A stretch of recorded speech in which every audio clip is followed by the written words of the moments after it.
Yeah, I'm 5'2". Little person. Just a little boy. Yesterday we were moving stuff in the new apartment, and their mom called Ashley, and I was wearing like this backward baseball cap and no makeup and had my hair like it looked like I had a mullet, and I think Peter's sweatpants and a giant shirt, and I looked like a teen boy. Like a maybe pre-pubescent teen boy. I think you're hot. Thanks. Well, yeah, I really botched that one, didn't I? Yeah, you had to say that I looked like that, but was still hot, but as an adult. Just to be clear, I did not write that song. And I've never had sex with a child. The trick is she actually has, though. Yeah, D in that episode, yeah, she has. Tighten your buttholes, it's time for Pact.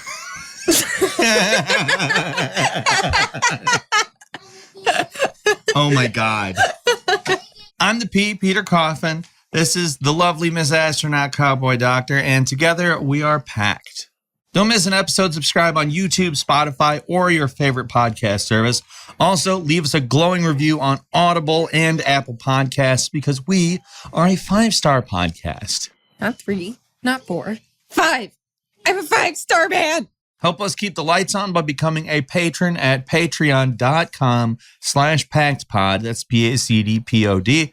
Your monthly support gets you into our Discord server. It gets you exclusive content, and you'll see some content before everyone else, like my new upcoming Representation Matters, very important documentary. Our patrons will be seeing that before anybody else does. We've also got fantastic Pact merch. Finally, tell your friends. We rely so big on word of mouth. We stream 7 p.m. Eastern on Saturdays. Normally, during the month of December, we're going to be doing it on Sundays, 7 p.m. So jot that down, and thank you tons for tuning in.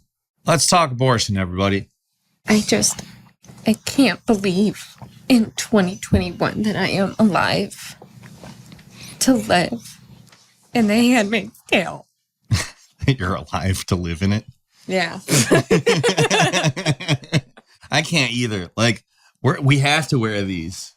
Yeah, we didn't decide to wear these. Somebody came to our house and made us wear them. They were like, I see you've got a beard, but... You got birthing hips. Look at that ass. Which means you can give birth. Which means you can give birth. So who's ready for some serious fetal viability talk? MISSISSIPPI.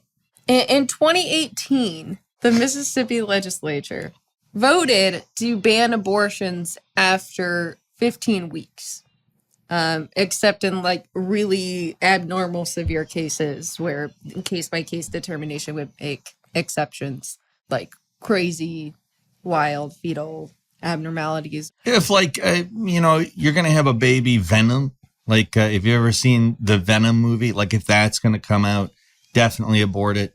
No, not definitely. That brings it to a case-by-case determination. Fair, but I think that would be an easy one. Maybe. It's Mississippi. But now in 1992?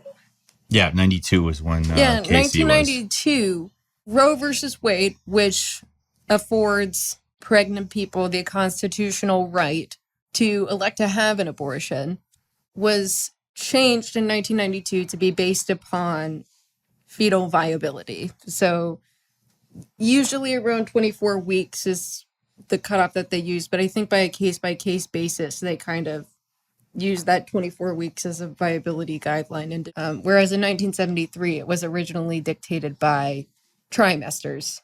First trimester being you can't ban abortions at all. Second being kind of a gray area contingent on what health risks were proposed to the child and the mother. And third, usually being able to prohibit all abortions except in extreme cases. But in 92, it was based off of this roughly 24-week cutoff in fetal viability.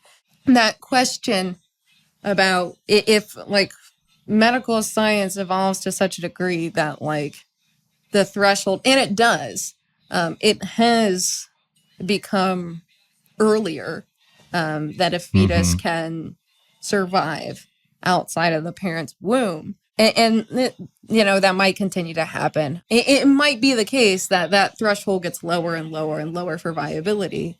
And then does that make, Roe v. Wade defunct? In 2018, Mississippi decided that viability is an unconstitutional dictate off of which to determine a person can get an abortion. So they chose this 15-week cutoff. It had been heard in federal courts at a lower level, like district court and various other courts, and then appealed to the Supreme Court. It had been declared an unconstitutional law by a lower court. Yeah. And so now it's finally at this point, it will be determined what happens with this. The lawyer advocating on behalf of the state of Mississippi is arguing that fetal viability is unconstitutional and advocating for this 15-week cutoff, meaning that abortions occurring after 15 weeks in Mississippi can be prohibited, which the ramifications of that are that there are 22 other states who have laws on their books that have similar lower thresholds for prohibiting abortions, but can't enforce those because of Roe v. Wade. Yes. But if Mississippi as a state is able to make Roe v. Wade obsolete or defunct or overturn it, or just overturn the aspect of fetal viability being what determines whether a person can get an abortion or not, then the ramifications are that not only in Mississippi, but in these other likely more red conservative states, those thresholds will be lowered and access to abortion will be at least restricted at lower thresholds, after which they're prohibited. That's The Handmaid's Tale. I don't know if you've ever read the book. Margaret Atwood wrote this book about how in the future abortion rights would be curtailed. And then the one lady walks through the empty Boston Globe office because I don't know why. That's the book. I haven't seen it. I started watching season 1 and then was like, I think I get it. The abortion's good. The people shouldn't be forced to have sex. I got it. Yeah, we get it. There shouldn't be an underclass of women forced to birth people, which kind of leads us to the next part of what we're saying here. Yeah. I don't know if you noticed that entire time that ACD did an incredible job explaining the situation, but nothing at all about the economic status of somebody, of any person involved was noted, and nor was class brought up even a single time. What's the deal with that? By saying like, oh, I can't believe we're in the real Handmaid's Tale. They're overstating the law that Roe v. Wade does, which still doesn't take into account the economic coercion of pregnancy. Yeah. Under any capitalist program, there cannot be any kind of abortion laws that don't coerce people to have or to not have families the way in which they would otherwise be free to do.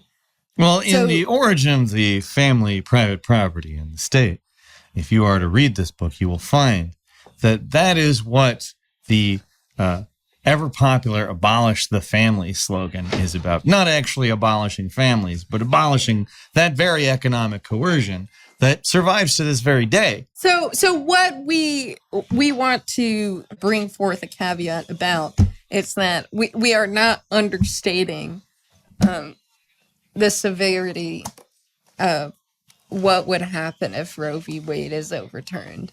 What would likely happen is Mississippi and over 20 other states would lower their thresholds for abortion, be much more restrictive. And that in itself is an economically coercive context within which to raise families, forcing working class people to have families that cannot be supported with the resources the birthing parent has. And if you don't have the social support necessary to be able to easily work at the same time, you necessitate daycare, which you may not have the money for. Well, yeah, an important distinction too is the income of this single parent. Like there's tons of literature on this kind of like divide in single parenthood of people that can have kids.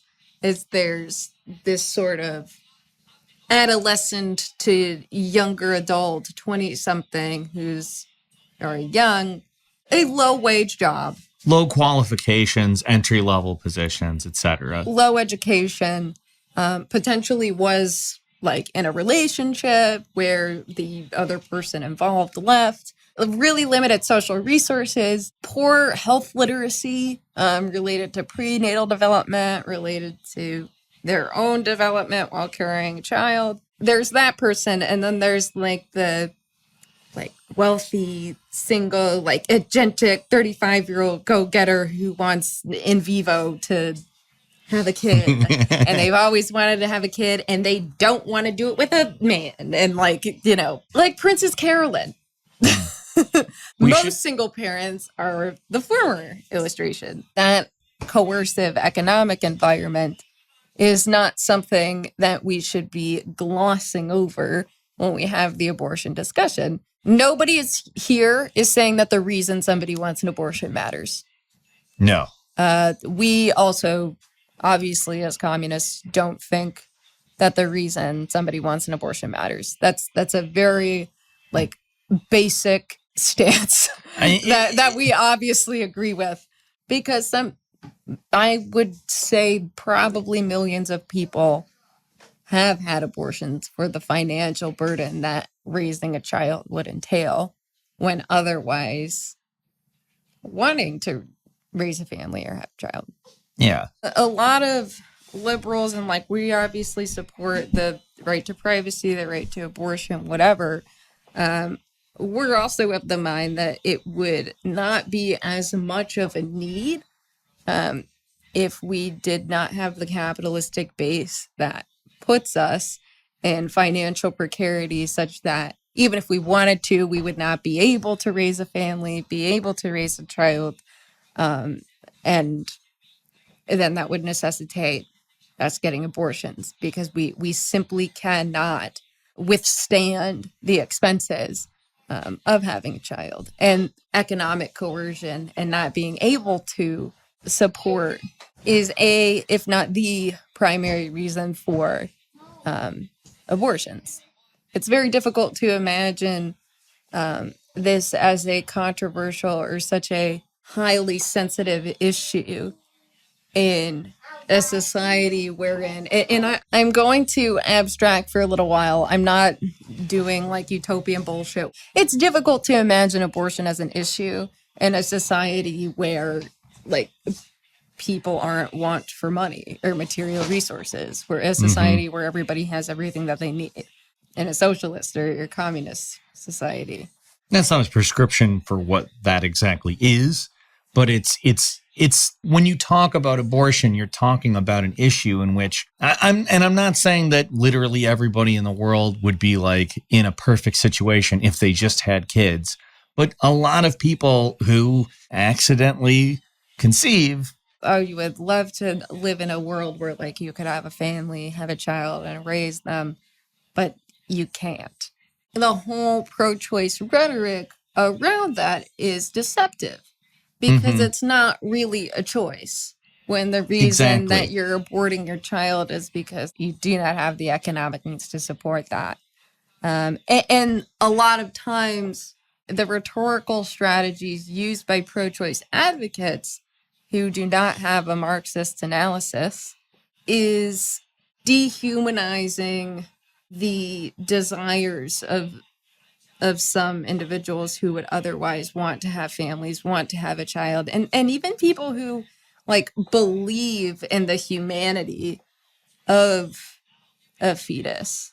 I'm not making a statement on that. I could have a 3-hour philosophical conversation on that. Yeah. But demonizing people who consider prenatal life, who are making the decision whether or not to have an abortion, because they think that you need to void all humanity out of it in order for abortion to be something that is a morally acceptable solution. Yeah.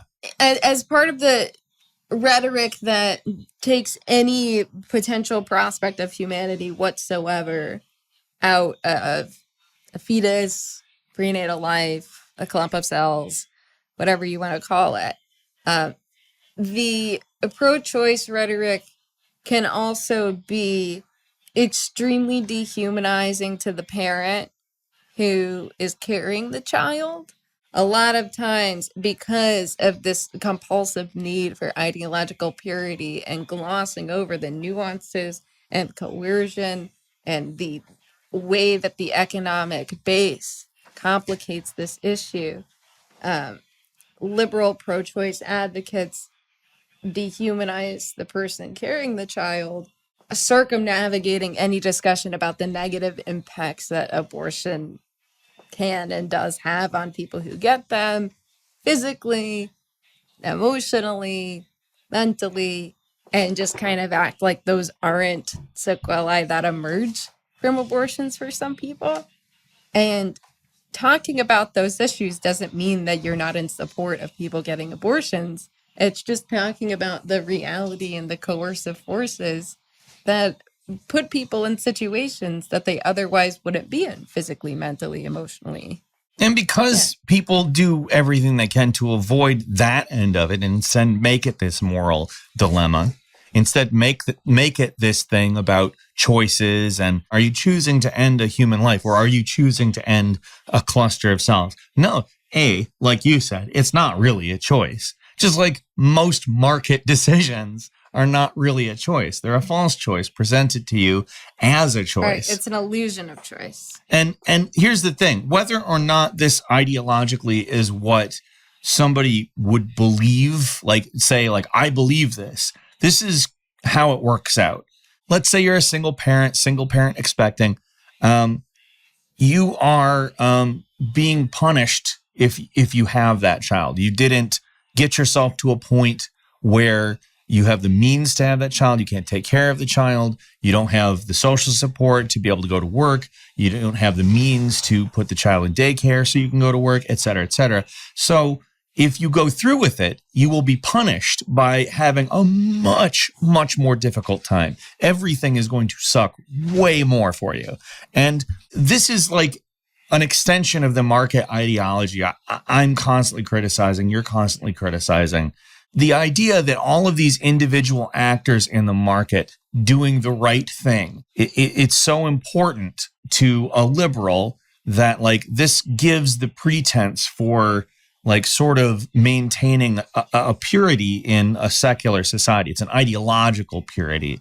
No, the purity isn't based around chastity, but instead being the best in terms of a market actor and not creating conditions where both yourself and your child, there's two people who are living in much worse poverty than if you had stayed an adult living on their own, going to work, et cetera, et cetera. It's cold and it's kind of shitty and all of that, but it's kind of an ideological replacement for the sort of conservative Catholicism that demonizes abortion in the sort of freedom through markets ideology that is liberalism. The pro-choice people are all about that choice until it comes to discussions about the fact that economic factors are coercive to abortion.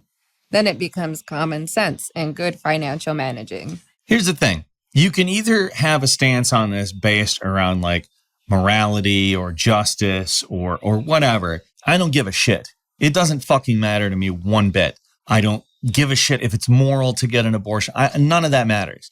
If you need an abortion, if you want an abortion, whatever, you are dealing with rules that are foisted upon you by a ruling class. You are not dealing with a moral conundrum that society as a whole is attempting to grapple with. Like the lawyer who is arguing for the overturning of Roe versus Wade is saying, give this back to the people. What he's really saying is make it so that the states are the ones that are making the decisions on the lines being drawn for abortion. And if that's the case, then the states, which are, by the way, a lot of the times gerrymandered all to hell, but representative democracy isn't exactly a shining beacon of hope here in the United States to all of the other countries around the world. When we say we're going to spread democracy to some other state, usually they're like, oh, fuck, go underground. They're going to bomb us. Like, they don't want our democracy. And there's a good reason for that. It's because the folks are not actually representing us. They're not actually like walking in and going, this is what my constituency explicitly wants, and I shall not do anything but that.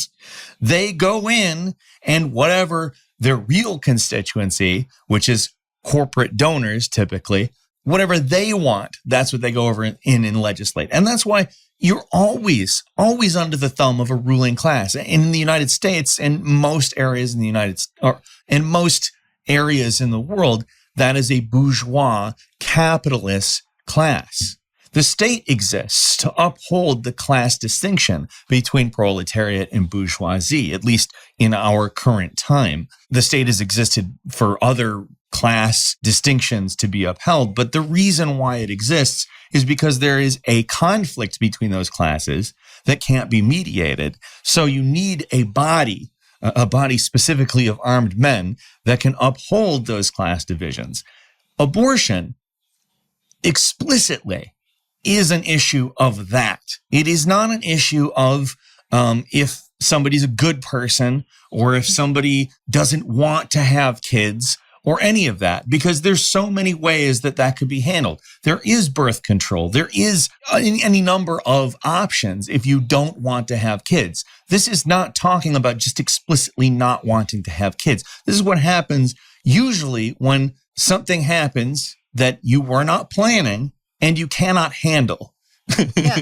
Why? Because economically speaking, that's the position you're in. You don't even have to talk about like preferences at all. Just the people in the income bracket that generally they're just choosing explicitly not to have a kid after conceiving, which by the way, that is typically also the income bracket that has received better sexual health education, right, better access to birth control, et cetera, et cetera. So that amount of people that are just like explicitly in this group that is allowed to just simply choose based entirely on their morality and preferences, devoid of economic reasons. It's such a tiny number of people that it doesn't really matter. It is. And like they can do that if they want. I don't give a shit. Yeah. If I don't give a shit either. Like it's not for anyone else to decide. Like if you're actually free, if freedom, and I understand that freedom is an ideal ultimately, but if someone is actually free, I can't tell them what to do. A ruling class can't tell them what to do. If they're free, there's no ruling class. Yeah, well, that would be my definition of freedom. If there is no ruling class, that's freedom. The issue is made into an individual responsibility one, when in fact it is in all actuality one of ruling class imposition. If you have bad morals or you're not good at planning, again, like I said, you're more or less creating poverty, because this is a world where the ideology has to direct any creation of poverty away from the ruling class. They are never the ones that create poverty. It's the bad choices made by the working class. And that's why you're so good if you have an abortion. I've seen TikToks where like there are people saying they're going to get pregnant just to have an abortion. They're like Sextina Aquafina. Get that fetus, kill that fetus.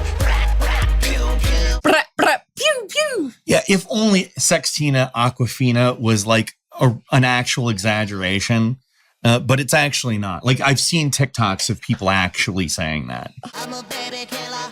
Baby killing makes me horny. Yeah. We also have an insanely high mortality rate here, especially with how wealthy and affluent the United States is. We have a very high parent and infant mortality rate. And that is incredibly racialized, as you can imagine. And that's something that's left out of the abortion conversation as well.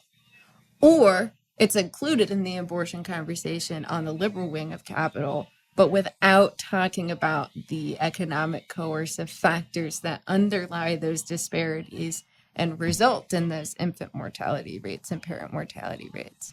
Yeah, they just assert that it's just evil racism.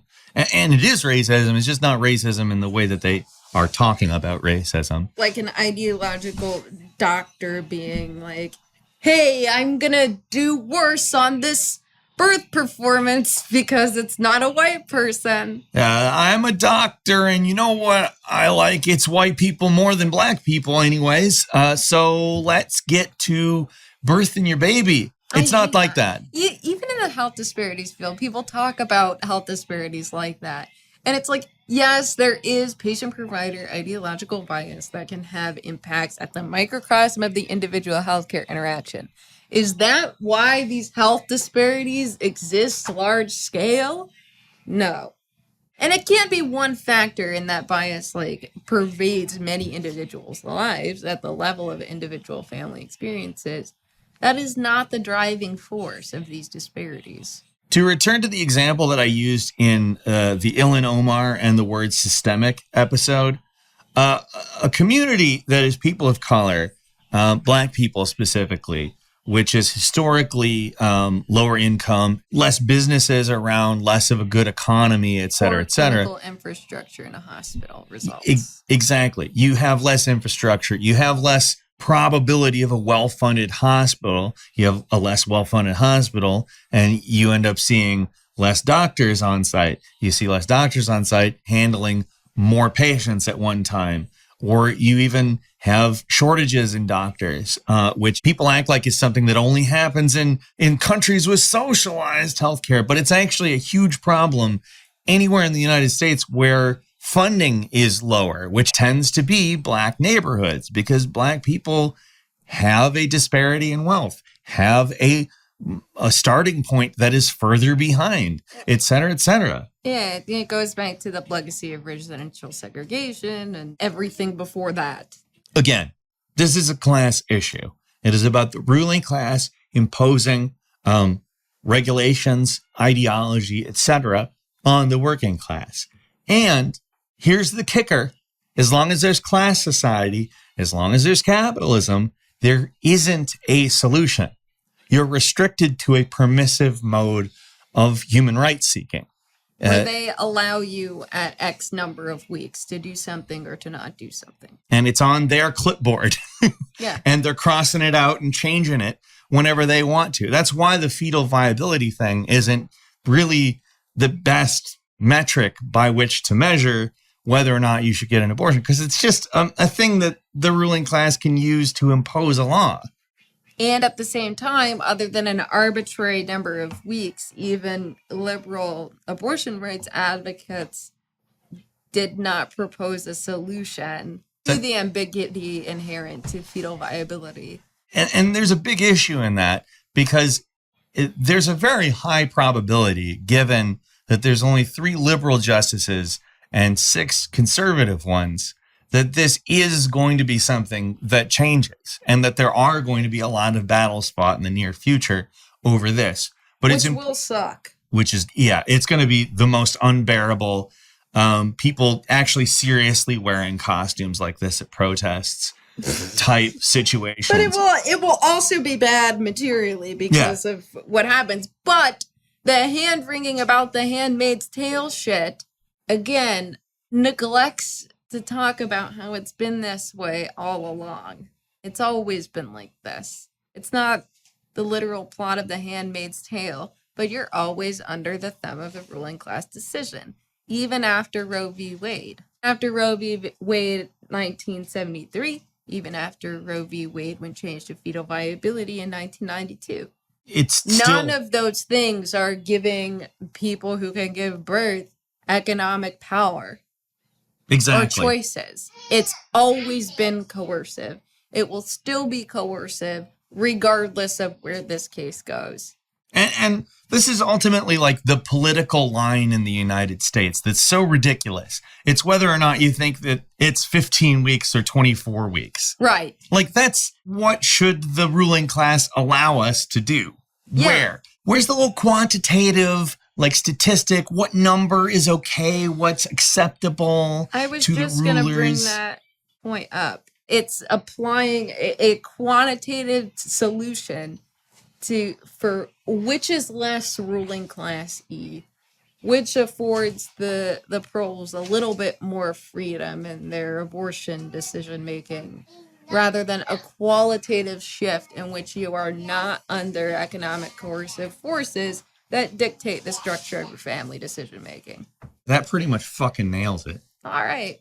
That's all for today. Thanks again for watching or listening. This is Pact. I'm Peter. This is Miss Astronaut Cowboy Doctor. To help us out, click like, follow, subscribe, whatever. Leave us 5-star reviews on Apple Podcasts and Audible. To support us, become a patron at patreon.com/PactPod. That's PACDPOD. Thanks so much, everybody. We will see you next time.